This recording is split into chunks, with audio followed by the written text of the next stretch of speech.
नियति एकटक विराट को देख रही थी। उसे अपनी ओर ऐसे देखता पाकर विराट सक पका जाता है। नियति उसे देखते हुए कहती है, मैं कुछ समझी नहीं। वो मेरा मतलब है यार, मैं पुलिस वाला हूँ और साथ ही तुम्हारा दोस्त भी, तो ये तो मेरा फर्ज था ना। विराट सक पकाते हुए अपनी नजरें चुराते हुए कहता है। नियति ये सुनकर मुस्कुरा उठती है और एकदम कहती है, यार ये इतना गंभीर माहौल क्यों बनाया है? सुबह से भाग दौड़ करते और इन्वेस्टिगेशन में मैं बहुत थक गई। कुछ म्यूजिक चलाओ यार, मूड रिफ्रेश हो जाए। अरे म्यूजिक ऑन करो ना, मैंने कब मना किया? विराट अपने हाथ से म्यूजिक सिस्टम की ओर इशारा करते हुए कहता है।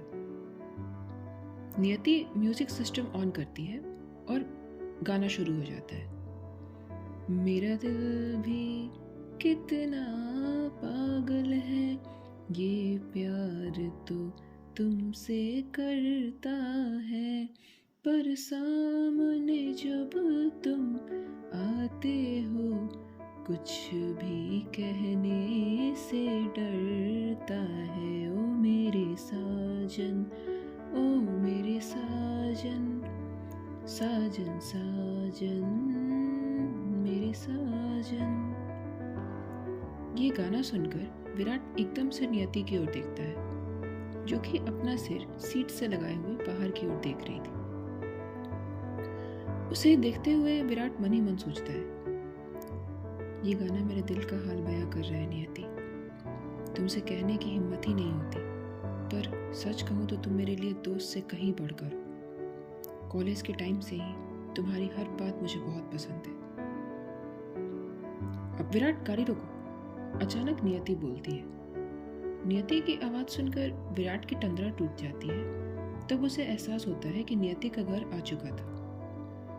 विराट गाड़ी साइड में रोकता है और फिर नियति गाड़ी से नीचे उतरने ही वाली थी कि उसे एहसास होता है कि उसकी वॉच गाड़ी की सीट बेल्ट से निकलते धागे में उलझ गई है।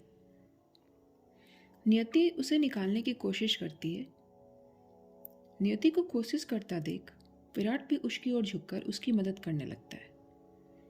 इन पलों में दोनों एक दूसरे के बहुत करीब थे।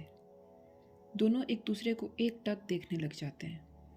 तभी गाने की लाइंस भी उनका साथ देने लगती है। हर पल मुझको तड़पाता है, मुझे सारी रात जगाता है, इस बात की तुमको खबर नहीं, ये सिर्फ तुम्ही पे मरता है। मेरा दिल भी कितना पागल है, ये प्यार तो तुमसे करता है। इतने में विराट नियति की वॉच सीट बेल्ट के धागे से निकाल देता है। वॉच से धागा निकलने पर नियति और विराट की तंद्रा टूट जाती है और वो एक दूसरे से दूर होते हैं। नियति शर्माते हुए अपनी नज़र झुका लेती है और अपने बाल अपने कान के पीछे करती हुई कहती है, थैंक्स। इतना कहकर वो गाड़ी से नीचे उतर जाती है। नियति, विराट पीछे से उसे आवाज देता है। विराट की आवाज सुनकर नियति पीछे पलट जाती है तो विराट कहता है, बाय तो करती जाओ।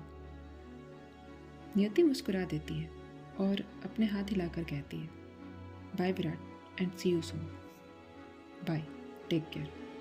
विराट मुस्कुरा कर कहता है और अपनी गाड़ी स्टार्ट कर वहाँ से निकल जाता है। रात हो गई थी। नियति अपने कमरे में थी और खिड़की पर खड़ी आसमान में खिले उस चांद को देख रही थी। उसने ग्रे टी शर्ट और रेड लोअर पहन रखा था। ठंडी ठंडी हवाएं चल रही थी और इसकी वजह से नियति के खुले बाल बार बार उसकी आंखों से होकर उसके माथे पर जा रहे थे। साथ ही खिड़की में लगे पर्दे भी हवा की वजह से उड़ रहे थे। इस वक्त वो एकदम खामोश आसमान में खिले चांद को देख रही थी और उसकी आंखों के आगे बार बार वो पल आ रहे थे जब विराट उसकी वॉच सीट बेल्ट से छुड़ा रहा था। नियति उन पलों को याद कर मुस्कुरा रही थी और ये मुस्कुराहट उस चांद की रोशनी में उसकी खूबसूरती को और ज़्यादा बढ़ा रहे थे। अगली सुबह जाबाज नियति सिंघानिया और विराट सिंह ने रवि मल्होत्रा मर्डर केस के मुजरिम को पकड़ा। माधुरी न्यूज़पेपर के पहले पन्ने में छपी हेडलाइन को पढ़ती हुई कहती है। नियति उनके सामने अपने हाथ में कॉफी मग लिए बैठी थी। वाह, तूने तो कमाल कर दिया, माधुरी नियति को शाबाशी देते हुए कहती है।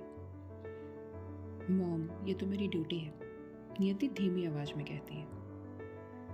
लेकिन बेटा, मिस्टर मल्होत्रा के साथ बहुत गलत हुआ। उनकी खुद की पत्नी ने उनकी जान ले ली, वो भी सिर्फ और सिर्फ दौलत के लिए। आज की दुनिया में कौन कब कैसा बन जाएगा, इसका कुछ नहीं कहा जा सकता, माधुरी थोड़ी उदास होकर कहती है। सही कहा आपने माँ, मिस्टर मल्होत्रा ने बहुत दुख झेला है, लेकिन अब मुजरिम पकड़ा गया है। उम्मीद है आज उनकी आत्मा को शांति जरूर मिलेगी, नियति उनकी हाँ में हाँ मिलाती हुई कहती है। यह सुनकर माधुरी कहती है, बिल्कुल बेटा, तूने बहुत अच्छा काम किया। अच्छा मॉम, ये सब छोड़ो, आप मुझे ये बताओ कि आज क्या बना रही हैं आप मेरे लिए, नियति कहती है। माधुरी ये सुनकर मुस्कुरा उठती है और कहती है, बेटा मैं सोच रही थी कि आज बेसन का चीला बनाते हैं। तो चलो जल्दी से बनाओ, मुझे ऑफिस भी जाना है, नियति खुश होती हुई कहती है। इसके बाद नियति उठकर वहां से अपने कमरे में जाने ही वाली होती है कि तभी दरवाजे पर किसी की दस्तक होती है। नियति ये सुनकर चिढ़ती हुई कहती है, अब इस वक्त कौन आ गया? अरे दरवाजा तो खोल, तभी तो पता चलेगा, माधुरी कहती है। नियति दरवाजे की ओर बढ़ जाती है और दरवाजा खोलती है। दरवाजा खोलते ही नियति एकदम खामोश खड़ी हो जाती है और एक टक सामने देखने लगती है। माधुरी अंदर से आवाज देती है, कौन है बेटा? नियति से कोई जवाब ना पाकर वो दरवाजे के पास आकर देखती है तो पाती है कि दरवाजे पर कोई और नहीं बल्कि विराट खड़ा था। हे, गुड मॉर्निंग, विराट कहता है और माधुरी के पैर छूता है। विराट, तुम सुबह सुबह यहाँ कैसे? नियति हैरानी से कहती है। नियति को दरवाजे पर ही सवाल जवाब करता देख माधुरी कहती है, क्या सारे सवाल जवाब यहीं कर लेगी? इसे अंदर तो आने दे। आओ बेटा, चलो अंदर, माधुरी कहती है। विराट, नियति और माधुरी तीनों अंदर आते हैं और सोफे पर बैठ जाते हैं।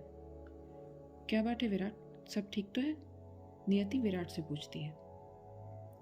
हाँ सब ठीक है, एक्चुअली आज मेरी चचेरी बहन की एंगेजमेंट है तो मैं उसी में आप लोगों को इनवाइट करने आया था। आई एम वेरी सॉरी, इस केस और इन्वेस्टिगेशन में मुझे तुम्हें इनवाइट करना याद ही नहीं रहा नियति, इसलिए खुद आया हूँ, आप लोग प्लीज़ ज़रूर आना, विराट सहज भाव से कहता है। अरे बिल्कुल बेटा, हम लोग ज़रूर आएंगे। नियति के पापा तो कुछ काम के सिलसिले में शहर से बाहर गए हैं, लेकिन मैं और नियति ज़रूर आएंगे, माधुरी कहती है। हाँ विराट, हम लोग आएंगे, नियति कहती है। विराट मुस्कुरा देता है। बेटा तुम क्या लोगे, चाय या कॉफ़ी? माधुरी बड़े प्यार से विराट से पूछती है। ऐसे तो कुछ भी चलता है आंटी, लेकिन फ़िलहाल मुझे एक अच्छी सी कॉफ़ी चाहिए, विराट कहता है। अच्छा, मैं अभी लेकर आई, कहकर माधुरी किचन की ओर बढ़ जाती है। उनके जाने के बाद विराट नियति से कहता है, नियति प्लीज़ बुरा मत मानना, ऐसे लास्ट मोमेंट इनवाइट किया तो। इट्स ओके विराट, दिमागी है ना, कभी कभी भूल जाते हैं कुछ बातें, नियति कहती है। तुम्हें भूल ही नहीं पाता, यही तो सबसे बड़ी प्रॉब्लम है मेरे लिए, विराट खुद में ही बड़बड़ाता है। क्या कहा तुमने? नियति हैरानी से उसे देखती हुई कहती है। सुनते रहिए कालचक्र, समय का चक्रव्यूह।